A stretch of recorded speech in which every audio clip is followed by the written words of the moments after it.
Assalamualaikum warahmatullahi wabarakatuh.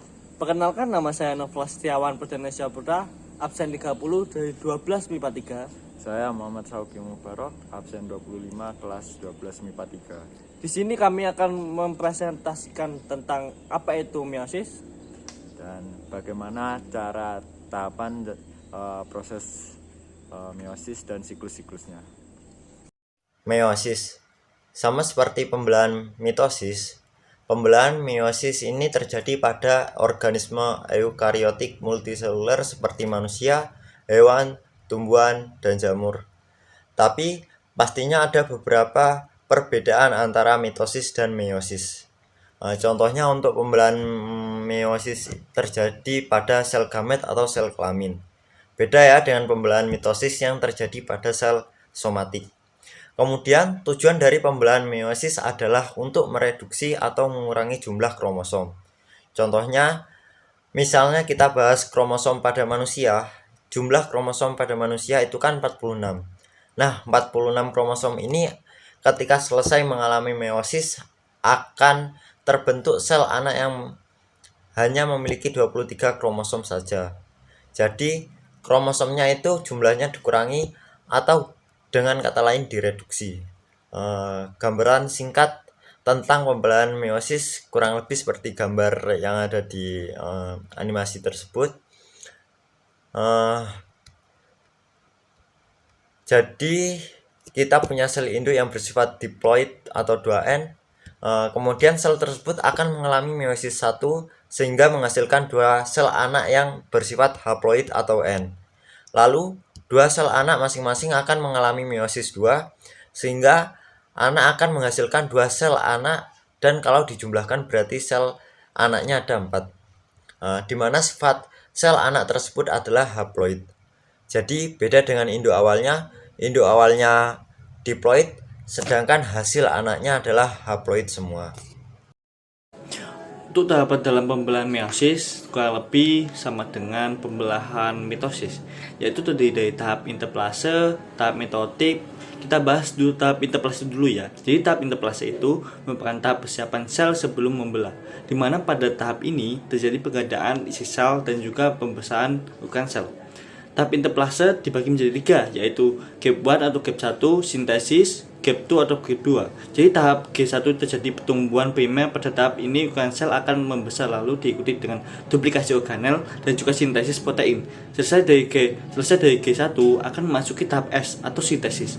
Pada tahap sintesis terjadi replika DNA dan juga sentrosom. Setelah itu sel akan memasuki tahap G2. Terjadi gap 2, pertumbuhan sekunder, di mana ukuran sel akan lebih besar lagi setelah duplikasi organel dan juga sintesis protein. Nah, itulah 3 tahap terjadi pada interfase. Intinya tahap sebelum membelah, di mana persiapan yang dilakukan sel adalah membesarkan ukurannya serta memperbanyak isinya.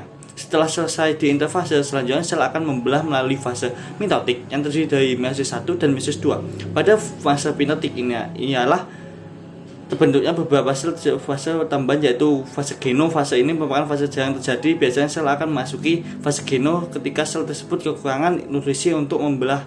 Nah, pada fase geno ini sebenarnya tidak membelah, tapi aktif secara metabolik, di mana metabolik ini bisa menghasilkan energi yang nantinya akan dipakai dalam proses pembelahan. Meiosis 1. Oke, sekarang kita lanjut ke tahap meiosis 1. Nah, sebelumnya kan kita membahas tahap interplase. Jadi kondisi sel pada akhir interplase kurang lebih seperti ini. Di dalam sel tersebut ada nukleus, kromatin, dan juga sentrosom. Selanjutnya sel akan melalui fase profase 1. Nah, profase 1 ini terdiri dari beberapa subfase lagi.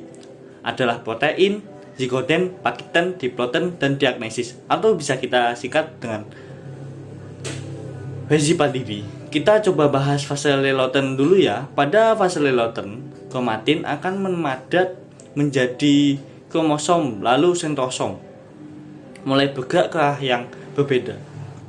Nah, tentu yang berada di dalam sentrosom tersebut akan mengeluarkan benang, skindel atau mikrotubulus. Setelah itu akan memasuki fase zigoten. Pada fase zigoten, kromosom akan berpasangan dengan kromosom yang sama atau identik.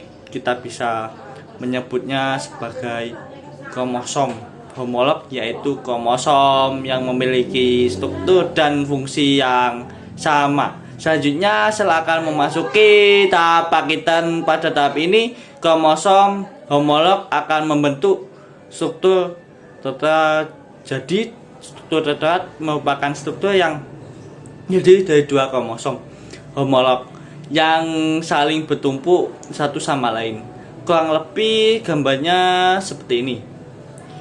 Setelah itu sel akan memasuki tahap diploiden. Pada tahap diploiden ini struktur tetrat mulai menegang dan membentuk kiasma. Kiasma itu merupakan struktur di mana ujung dari kromosom itu masih melekat pada kiasma. Terjadi pindah silang sehingga kromosom saling bertukar potongan dan terbentuklah kombinasi kromosom. Dan terakhir sel akan memasuki tahap giaikinesis. Pada tahap giaikinesis ini sitosol berada di dua kutub yang berbeda. Lalu mikrotubulus yang keluar dari sentriol ada yang menempel pada sentromer dan ada juga yang tidak menempel pada sentromer. Mikrotubulus yang menempel pada sentromer disebut dengan mikrotubulus kinetoker, sedangkan yang tidak menempel pada sentromer disebut sebagai mikrotubulus non kinetoker. Selanjutnya sel akan memasuki tahap metafase 1. Pada tahap metafase 1 ini kromosom akan terjejer di bidang ekuator atau bidang yang ada di tengah sel jejeran kromosom. Di metafase ini membentuk dua baris. Jadi berbeda dengan mitosis, ya, yang hanya satu baris saja. Kemudian sel akan memasuki tahap anafase 1. Pada tahap anafase 1, dua kromosom homolog yang tadinya menyatu akan bergerak ke arah yang berlawanan, sehingga mereka akan berpisah dan bersifat haploid. Lanjut ke tahap telafase 1. Pada tahap telafase 1 ini, nukleus mulai terbentuk lagi, lalu membran sel melaku ke arah dalam fase terakhir. Pada meiosis ini, simple kinesis 1. Pada cytokinesis 1 terjadi pembelahan sitoplasma sehingga menghasilkan dua sel anak yang bersifat haploid, dan setelah selesai cytokinesis 1, sel tidak akan melakukan interplase lagi, melainkan langsung ke tahap meiosis 2. Di sini kan kita punya dua macam sel anak. Kelompok saya ambil satu sampel untuk contoh meiosis 2. Tahap meiosis 2. Tahap meiosis 2 terjadi dari profase 2, metafase 2, anafase 2, telofase 2, dan sitokinesis 2. Pada tahap profase 2, nukleus mulai menghilang, sentrosom bergerak ke arah yang berbeda, dan benang spindle atau mikrotubulus mulai terbentuk dari dua sentriol. Selanjutnya, sel akan memasuki tahap metafase 2. Pada tahap metafase 2, kromosom akan berjejer di bidang ekuator membentuk satu baris. Jadi, beda dengan meiosis 1, ada dua baris. Kalau meiosis 2 ini hanya ada satu baris. Jadi, sama kayak mitosis, lalu mikrotubulus ada yang menempel pada sentromer dan ada yang tidak menempel pada sentromer. Sama seperti sebelumnya, mikrotubulus yang menempel pada sentromer disebut sebagai mikrotubulus generator. Sedangkan yang tidak menempel disebut sebagai mikrotubulus non kinetoker. Lalu, sel akan memasuki tahap anafase 2. Pada tahap anafase 2, mikrotubulus kinetoker akan memendek sehingga dua kromatid yang tadinya menyatu akan bergerak ke arah yang berbeda. Sedangkan mikrotubulus non kinetoker akan memanjang sehingga ukuran sel akan lebih panjang dari sebelumnya. Lanjut ke tahap dalam fase 2 ini membran sel mulai melakukan ke arah dalam dan nukleus pun mulai terbentuk lagi. Dan terakhir ada tahap sitokinesis 2. Pada tahap ini terjadi pembelahan sitoplasma sehingga menghasilkan 2 sel anak yang bersifat haploid. Itulah tahapan yang terjadi pada meiosis 2. Jadi, untuk meiosis 2 tahapannya terdiri dari interfase dan meiotik.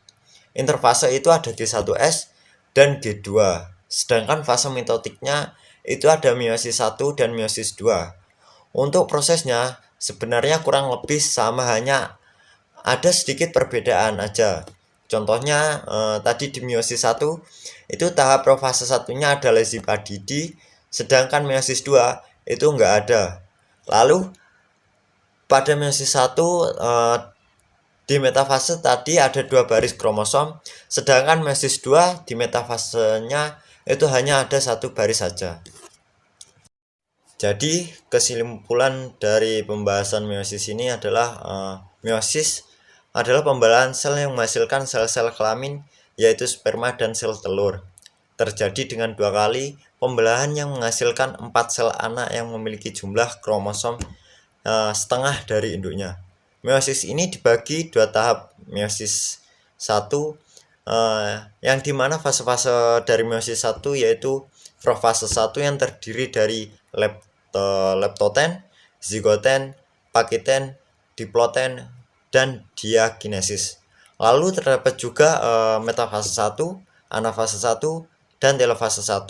Sedangkan fase meiosis 2 yaitu terdapat profase 2, metafase 2, anafase 2, dan menghasilkan 4 sel anak.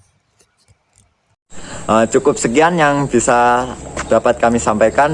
Kurang lebihnya mohon maaf. Wassalamualaikum warahmatullahi wabarakatuh.